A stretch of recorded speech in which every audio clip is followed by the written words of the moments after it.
بسم اللہ الرحمن الرحیم۔ السلام علیکم ناظرین، دین دنیا چینل میں آپ کو خوش آمدید کہتے ہیں۔ عمان میں موجود ڈاکٹر ذاکر نائک لوگوں کی معلومات کو علم میں بدلنے میں مشغول ہیں، اور عمان جیسے ملک میں آپ کے فینس کا ایسا ہجوم ہے کہ جو کئی سالوں سے آپ کو سن رہا ہے، اور اسی طرح سے وہ لوگ اسلام سے متعلق بھی بہت حد تک واقف ہیں۔ غیر مسلم بھی ڈاکٹر ذاکر نائک سے اتنی ہی محبت کرتے ہیں جتنی کہ مسلمان۔ ڈاکٹر صاحب کا ایک عقیدت مند ہندو تھا اور نام اس کا پردیپ تھا، وہ بھی آپ کے اجتماع میں آیا۔ اس نے موقف اختیار کیا کہ میں صرف ایک چیز کی وضاحت چاہتا ہوں۔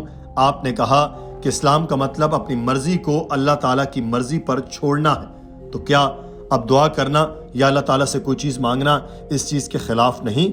کیونکہ اگر آپ اپنی مرضی کو اللہ تعالیٰ پر چھوڑ دیتے ہیں تو آپ کو جو بھی ملے اس پر قناعت کرنی چاہیے۔ یہ اسلام نہیں، ہر مذہب میں ہے، یہاں تک کہ ہندو مذہب میں بھی۔ میں بھی جب خدا سے کچھ مانگتا ہوں تو مجھے لگتا ہے کہ میں اپنی مرضی کو خدا پر نہیں چھوڑ رہا۔ So my question is, I just want a clarification. This is something that's been percolating in my mind. I've heard you say that Islam is about submitting to His will. God's will, yes. Yes. So in that context, this whole concept of offering dua, prayer, supplication to God, asking Him for something, whether it's blessings or good health or whatever, isn't that strictly speaking against the concept of submitting to His will? Because if you have submitted to His will, then He decides and you accept whatever and keep going. But once you're asking Him, that is not just in Islam, in any faith, even as a Hindu, when I feel that when I'm asking God for something, it is in a way, I'm not really completely submitted myself to it. I just want your clarification on this matter. Doctor Zakir Naik نے کہا کہ سب سے پہلے تو میں آپ کا شکریہ ادا کرتا ہوں کیونکہ آپ اس چیز کا ثبوت بھی جو میں کہتا ہوں زیادہ تر غیر مسلم جو مجھے سنتے ہیں وہ مجھ سے لگاؤ رکھتے ہیں۔ سوال کا جواب دیتے ہوئے ڈاکٹر صاحب نے کہا کہ اللہ تعالیٰ نے ہمیں کچھ باتوں کا حکم دیا ہے اور کچھ سے منع فرمایا ہے، باقی سارے احکامات آپشنل ہیں۔ لوگ سمجھتے ہیں کہ اسلام بہت سخت دین ہے، ہزاروں احکامات ہیں جن پر عمل کرنا ہے۔ اصل میں چند چیزیں ہیں جن کو کرنا ہے اور چند ہیں جن کو نہیں کرنا۔ مثال کے طور پر آپ کو کسی کو اللہ تعالیٰ کا شریک نہیں ٹھہرانا، نماز پڑھنی ہے، زکوٰۃ دینی ہے، روزے رکھنا ہے، حج کرنا ہے۔ امام الذہبی نے کتاب میں لکھا کہ جس کا نام کتاب الکبائر ہے، اس میں 70 گناہوں کا ذکر ہے۔ صرف 70 ایسی چیزیں جن کو کرنا ہے یا ان سے رک جانا ہے، باقی سب چیزیں چھوٹے چھوٹے گناہ ہیں وہ نہیں کرنے چاہیے، مگر بڑے صرف 70 ہی ہیں۔ بڑے فرائض میں توحید، نماز، ایمان، زکوٰۃ، حج، روزہ ہے، اور بڑے حرام کاموں میں سود، جوا، شراب، رشوت ستانی وغیرہ شامل ہیں۔ آپ ڈاکٹر بنے، استاد بنے، انجینئر بنے، دائی بنے یا وکیل بنے، کوئی پابندی نہیں۔ اگر میں اللہ تعالیٰ سے دعا کرتا ہوں کہ مجھے دائی بنا دے تو میں اللہ تعالیٰ کے احکامات کے خلاف نہیں جا رہا۔ اگر میں کہوں گا کہ یا اللہ مجھے ڈاکو بنا دے تو غلط ہوگا، کیونکہ ڈاکہ ڈالنا غلط ہے۔ اگر آپ کی دعا قرآنی احکامات کے خلاف جا رہی ہے تو میں آپ سے متفق ہوں کہ آپ خدا کی تعلیمات سے دور جا رہے ہیں، تو آپ کو کسی حرام چیز کے لیے دعا نہیں کرنی چاہیے۔ آپ دعا نہیں کر سکتے کہ میں زانی یا شرابی بننا چاہتا ہوں، تو آپ کی دعا حرام چیز کے لیے ہے تو یہ غلط ہے۔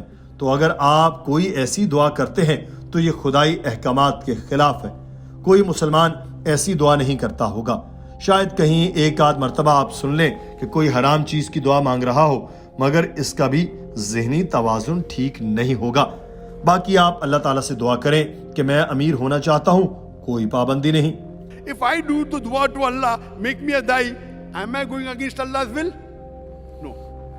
Yes, if I say, oh Allah, make me a robber, then there's a problem. Because Allah says you should not rob. So if your dua is going against the guidelines of the Qur'an, then I agree with you. You are going against the commandment of Allah subhanahu wa ta'ala. So you cannot do a dua for doing something haram. Doctor Zakir Naik نے اس جواب کے بعد اس شخص سے پوچھا کیا اس کا کوئی اور سوال ہے؟ اس شخص نے بتایا کہ سوال تو بہت ہیں مگر کسی اور وقت کروں گا، لوگ انتظار کر رہے ہیں۔ ڈاکٹر صاحب نے کہا کہ غیر مسلموں کے لیے خصوصی رعایت ہے، آپ سوال کر سکتے ہیں۔ آپ اسلام پر حملہ کریں، ذاکر نائک پر حملہ کریں، کسی کو بھی برا بھلا کہیں، میں آپ کے سوال کا جواب دوں گا۔ اس پر اس شخص کی جھجک کھلی اور اس نے پوچھا کہ کیا میں آخری نبی کے بارے میں سوال کر سکتا ہوں؟ اجازت ملنے پر اس نے پوچھا کہ ایک خاص قول ہے جو حضرت محمد صلی اللہ علیہ وسلم کی طرف منسوب ہے، جو مجھے تھوڑا عجیب لگتا ہے۔ آپ ایک ڈاکٹر ہیں اور جانتے ہیں کہ جزام ایسی بیماری ہے جس میں چھونے سے دوسرے شخص کو بیماری یا جراثیم نہیں لگتے. یہ بیماری صرف بہت ہی طویل عرصے تک چھونے سے ہی لگتی ہے. مگر میں نے ایک بیان پڑھا جو حضرت محمد صلی اللہ علیہ وسلم سے منسوب کیا گیا تھا کہ کوڑی سے ایسے بھاگو جیسے تم شیر سے بھاگتے ہو. لیکن میں نے یہ بھی پڑھا کہ انہوں نے کوڑ کے مریض کے ساتھ کھانا کھایا. میں صرف سچائی کی جانچ کرنا چاہتا ہوں کہ کیا آپ صلی اللہ علیہ وسلم نے واقعی یہ کہا یا یہ بات جھوٹی ہے اور بے جا منسوب کی گئی. ڈاکٹر صاحب نے کہا کہ مجھے نہیں معلوم کہ آپ کس حدیث کا حوالہ دے رہے ہیں. کیا آپ بتانا پسند کریں گے کہ کہاں سے پڑھی؟ اس شخص نے جواب دیا کہ انٹرنیٹ پر تھی اور ایک فلم میں اس کا حوالہ تھا جو میں نے نیٹ فلکس پر دیکھی تھی. رائز آف اوٹمن امپائر نامی فلم میں اس حوالے کا ذکر کیا گیا تھا. میں صرف یہ جاننا چاہتا ہوں کہ کیا واقعی نبی نے ایسا کہا ہے؟ کیونکہ کوئی شخص جو مریض کے ساتھ بیٹھ کر کھانا کھا سکتا ہے اس سے منسوب یہ بیان تھوڑا سا غیر حقیقی سا لگتا ہے. So I just want to know the truth of the matter. What is that really a statement made by him? I don't know which hadith you are referring to. No, this is completely from the net and also from a movie I saw on the Netflix called The Rise of Ottoman Empire, where this quotation is mentioned. And it's there, it's available on the net that he has mentioned something like this. The brother asked a question that there's a hadith of the Prophet that a person runs away from leprosy like a person runs away from a lion, and at the same time the Prophet did share the food with a leper. So what does the hadith mean?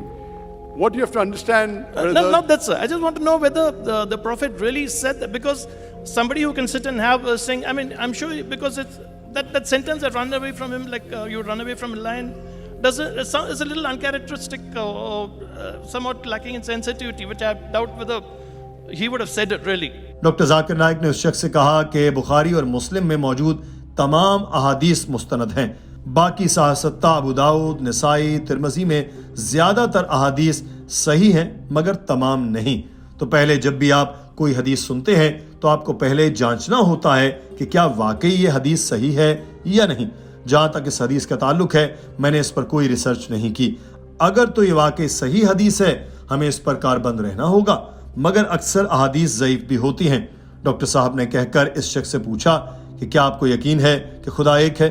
اس شخص نے جواب دیا کہ میں ابھی تک اس بارے میں جان رہا ہوں، میرا خدا سے متعلق نظریہ بدل رہا ہے. ڈاکٹر صاحب نے پوچھا کیا ایک خدا پر یقین رکھتے ہیں یا آپ متعدد معبودوں کو مانتے ہیں؟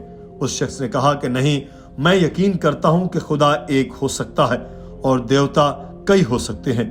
میں نہیں جانتا کہ خدا پر یقین رکھتا ہوں یا نہیں، میں جانتا ہوں کہ خدا ہے مگر اس سے متعلق جاننے کی کوشش کر رہا ہوں. ڈاکٹر صاحب نے اس شخص سے کہا کہ میری آپ سے درخواست ہے کہ اگر آپ قرآن کا ترجمہ پڑھیں تو آپ کو بہت سے سوالات کے جوابات مل جائیں گے، اور جب آپ کو مل جائیں تو ہدایت کے رستے پر چلنے میں دیر نہ کریں. ناظرین، آج کی ویڈیو کے بارے میں آپ کی رائے کیا ہے؟ کمنٹ سیکشن میں ضرور آگاہ کیجیے گا. اپنا خیال رکھیے. اللہ حافظ.